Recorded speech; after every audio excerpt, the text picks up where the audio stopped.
Nou, dit plak hier midden in Waterswaard is een plak wat heel bepalend was had in mijn leven. De Bakkershoeken, waar mijn vriendenploeg ontstaan is, wat een heel grote invloed gewoon had op mijn sociaal netwerk. En ik geloof erin dat er voor een hele grote mensen soortgelijke plakken binnen die het heel veel betekenen hebben voor hun eigen leven. En die plakken wil de gemeente Dantemediel graag weten. Van alle historieën willen zij een digitale samenling meidje. En dat kan net zonder hulp van alle inwoners. Mensen die ooit lid binnen van een fotoclub of zo. Mensen die een geschiedenisboek maken hebben. Die mensen zijn er in alle dorpen. En die hebben alle materiaal wat waardevol is om de geschiedenis van de gemeente in beeld te brengen. Maar dat leidt alle bij iemand in het kastje of in een zolderkamer opslaan en net één keer erbij komen. En we vinden het heel waardevol om als gemeente te faciliteren dat het wel voor iedereen toegankelijk wordt. De halve dorpen in Dantemediel moeten ze alle jaar een plakje krijgen in het digitale museum.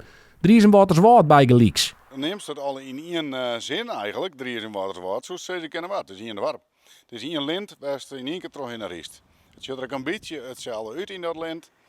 Maar de praktijk is wel dat mensen die in Waterswaard opgroeid binnen en er altijd wennen gaan, de meesten ervan willen net heel graag in de riezen mee. En oorsom is dat extra. Wat maakt het nou dat iemand die in Drieërsum bent, dat hij zich thuisveelt in Drieërsum en net in Waterswaard en dat het oorsom extra is? Dat is heel nieuwsgierig om te weten. De inzameling zal wel wat tijd nemen, maar had met de komst van de nieuwe omjouwingswet ook echt een functie. Nieuwe wetten passen bij gelijks beter bij het dorp. Ik ben altijd ontvernemen, dat is van alle tijden. Maar als nou goed eigenaar haast voor wat er gebeurd is en hoe zo'n plak ontstaan is, dan kun je dat volle mooier en volle waardevoller maken. Dat zorgt ervoor dat mensen zich thuis spelen in een dorp.